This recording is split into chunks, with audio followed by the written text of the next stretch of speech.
네, 안녕하십니까. 좋은 아침입니다. 유영선 목사입니다. 오늘 함께 나눌 말씀은 욥기서 6장 1절부터 7절까지 말씀이 되겠습니다. 욥이 대답하였다. 아, 내가 겪는 고난을 모두 저울에 달아볼 수 있고 내가 당하는 고통을 모두 저울에 올릴 수 있다면 틀림없이 바다의 모래보다 더 무거울 것이니 내 말이 거칠었던 것은 이 때문이다. 전능하신 분께서 나를 관역으로 삼고 화살을 쏘시니 내 영혼이 그 독을 빤다. 하나님이 나를 몰아치셔서 나를 두렵게 하신다. 풀이 있는데 나귀가 울겠느냐? 꿀이 있는데 소가 울겠느냐? 싱거운 음식을 양념도 치지 않고 먹을 수 있겠느냐? 달걀 흰자위를 무슨 맛으로 먹겠느냐? 그런 것들은 생각만 해도 구역질이 난다. 냄새조차도 맡기가 싫다. 자, 욥기서를 생각하면 할수록 참 놀라운 책입니다. 왜냐하면 우리가 알고 있었던 그 하나님에 대한 지식을 송두리째 무너뜨리기 때문이고 어떻게 보면 그것을 완전히 리셋시켜주기 때문입니다.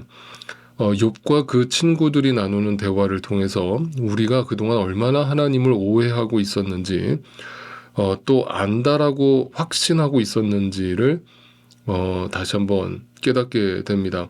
그런데 그 확신이 성경적이지 않았다라는 것과 철저하게 인간적 기준에서 만들어낸 어떤 하나님의 이미지를 우리가 갖게 된 것이죠. 그 이미지를 제대로 다시 설정하지 않으면 우리는 단지 어떤 신앙생활을 오래 했다고 해서 그 신앙이 깊어지는 것이 아니라 하나님을 제대로 알고 믿어야 한다라는 것을 다시 한번 깊이 생각해 보실 수 있기를 바랍니다. 그 욥과 그 친구들이 나누는 대화를 통해서 우리가 그 하나님을 얼마나 오해하고 있었는지 또 얼마나 하나님을 우리가 안다라고 잘못된 확신 속에 머물고 있었는지를 다시 한번 깨닫게 되는 것이죠. 그래서 욥의 친구들은 나름대로 자기의 판단과 하나님에 대한 지식을 가지고 있다라고 확신을 갖고 있었지만 그 확신으로 욥의 고난을 해석하고 판단했지만 그것이 오히려 하나님 앞에서 죄를 짓고 있는 모습으로 나타나고 있는 것입니다. 오늘날 우리가 어떻게 보면 이 욥의 친구들처럼 신앙생활하는 사람들이 너무나 많다는 얘기죠. 심지어 그들이 내뱉는 모든 말들은 하나도 틀린 말이 없습니다. 어떻게 보면 우리가 일반적인 교회들에서 듣는 그 목사님의 설교와 너무 흡사합니다. 그러니까 굉장히 교훈적이고 굉장히 윤리도덕적이며 상식적인 수준에서 어떤 하나님을 이해를 갖고 있는데 욥기는 그 판단이 하나님의 뜻을 정확하게 이해하지 못한 데서 나오는 어떤 자기 오류, 자기 착각이라고 하는 것을 분명히 말하고 있는 것이죠. 그래서 욥의 친구 엘리바스는 욥이 겪고 있는 그 재난의 이유를 어떻게 해석을 했는가? 다시 한번 말씀드리지만 그것은 죄 때문이다라고 확신을 가지고 있었던 겁니다. 분명히 네가 하나님 앞에서 뭔가 잘못을 했기 때문에 하나님이 이처럼 너에게 재난을 내리고 계신 것이다라고 판단을 했던 것이죠.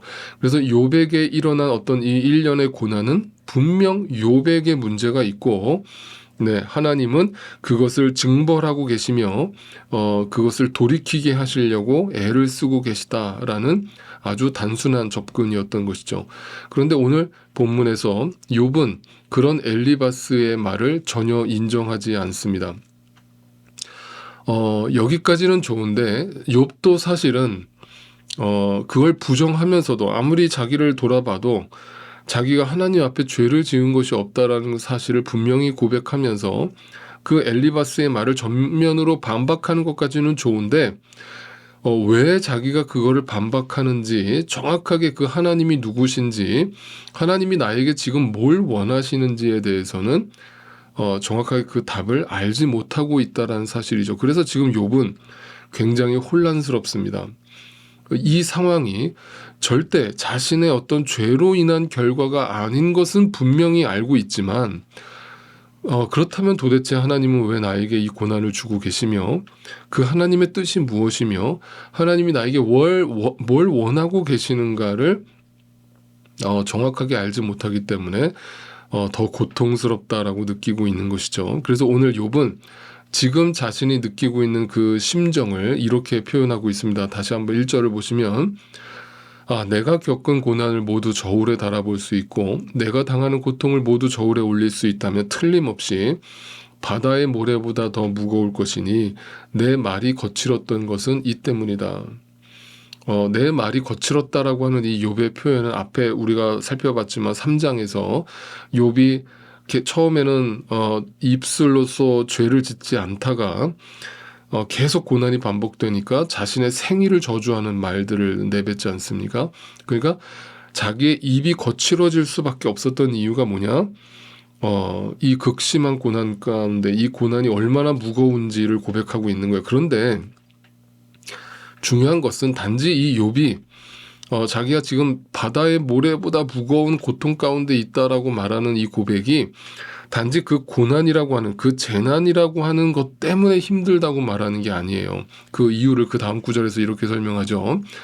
욥은 전능하신 분께서 나를 관역으로 삼고 화살을 쏘시니 내 영혼이 그 독을 빤다. 다시 말하면 전능하신 하나님, 능력이 있으신 하나님, 전지하신 하나님, 나를 아시는 하나님께서 나에게 죄가 없다라는 걸 하나님께서 분명히 아실 텐데도 불구하고 나에게 이 고난의 화살을 쏘시는 이유가 뭘까에 대해서 그게 고통스럽다라고 말하고 있는 거예요.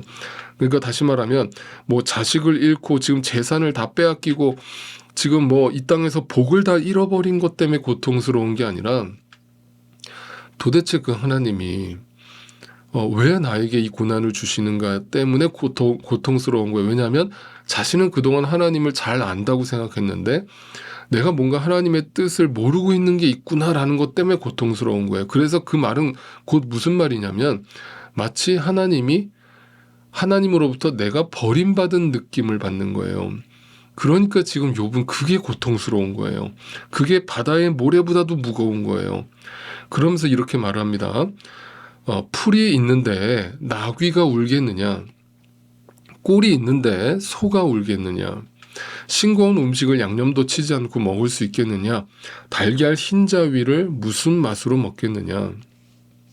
그러니까 욥이 이런 비유로서 표현하는 이유가 뭐냐면 여기서 등장하는 풀이라고 하는 것은 곧 하나님 자신을 의미하겠죠.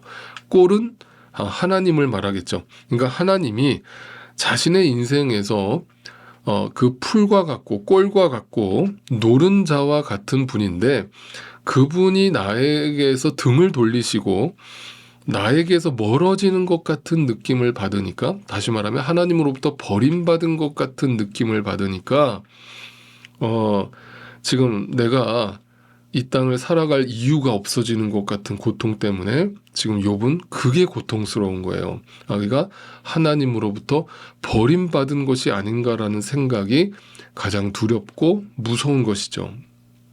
여러분, 우리가 하나님을 두려워할 줄 알아야 되는데 그 하나님을 두렵다라고 표현하는 것은 더 이상 내가 어떤 죄를 지음으로 인해서 벌을 받을까에 대한 두려움이 아니에요.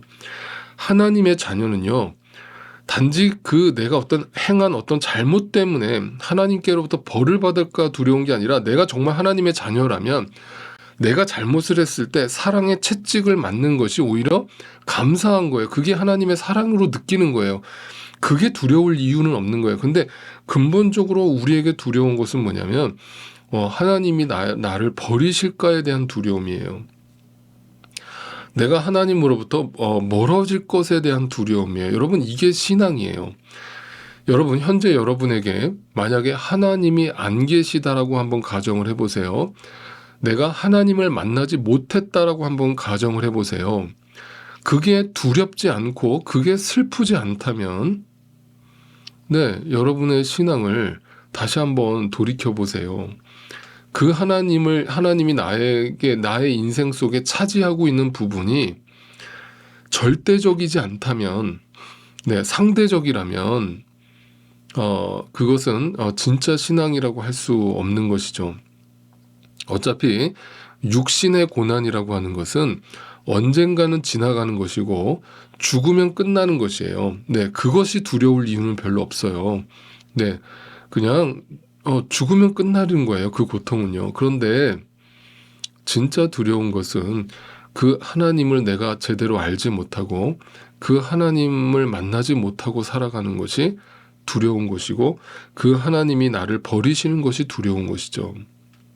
네, 욥은 그 고난을 얘기하고 있는 겁니다.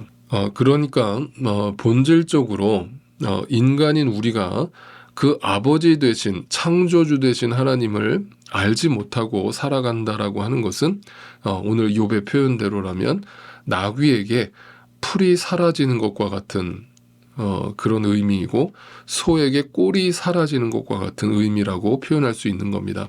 욥에게는 그것이 생명처럼 여겨지는 것입니다. 욥은 그게 지금 괴로운 것입니다. 그 하나님을 자신이 분명히 안다라고 생각했지만 그 하나님을 자신이 모르고 있었다는 생각과 함께 그 하나님을 만나지 못할 것이라는 두려움이 지금 욥에게 가장 큰 고난이라고 자신의 심정을 고백하고 있는 것입니다. 자, 하나님 없는 소유만 남은 상태, 그것을 욥은 7절에서 생각만 해도 구역질이 난다라고 의미 없다라는 식으로 표현하고 있는 것입니다. 다시 말하면 하나님을 만나지 못하고 하나님을 알지 못하고 하나님을 알지도 못한 상태에서 그냥 많은 소유를 가지고 살아가는 것이 구역질이 날 정도로 의미 없다라는 식으로 표현하고 있는 것입니다. 입으로만 주여 주여 한다고 주님이 우리를 주님의 자녀로 받아들이는 것이 아니죠. 우리가 정말 주님을 나의 주님이라고 고백한다면 내 인생에서 그 주님이 나를 차지하시는, 내 인생에서 차지하는 그 영역이 절대적이어야 하는 것이죠. 오늘날 많은 신앙인들이 그냥 입으로는 주여 주여 하지만 그 하나님을 있어도 그만 없어도 그만 하나의 옵션 정도로 이해를 하고 받아들이고 그렇게 예수를 믿는다고 하시는 분들이 너무 많은데 오늘 이 욥기의 말씀을 통해서 욥의 그 진심을 들여다보면서 도전이 되실 수 있기를 바랍니다. 하나님을 확실히 알고 있다라고 말하는 엘리바스의 이야기와 나는 지금 그동안 하나님을 확실히 알지 못하고 있었나 보다 그래서 두렵다라고 말하는 이 욥의 고백이 대조를 이루면서 오늘날도 마찬가지로 엘리바스처럼 신앙생활하는 사람들이 있고 하나님 앞에서 자신의 연약함을 고백하면서 그 하나님을 더 제대로 알기 위해서 몸부림치면서 살아가는 신앙인들이 있다는 것을 다시 한번 대조적으로 욥기서가 보여주고 있는 것이죠. 그래서 저는 이 욥기를 묵상할 때마다 저 자신도 돌아보게 됩니다. 하나님을 내가 알지 못하고 살아갔다면 지금 나는 어디서 무엇을 하고 있을까? 그리고 나의 인생은 어떤 인생의 의미와 목적을 가지고 살고 있을까? 상상만 해도 저는 너무나 슬픈 것이죠. 정말 욥의 표현대로 인생의 의미가 없어지는 것이죠. 그것이 그분을 나의 주님으로 경험하고 그분을 나의 주님으로 모시고 살아가는 자의 고백이고 삶일 것이죠. 하나님은 그렇게 찾아야 되고 그렇게 만나야 하는 것입니다.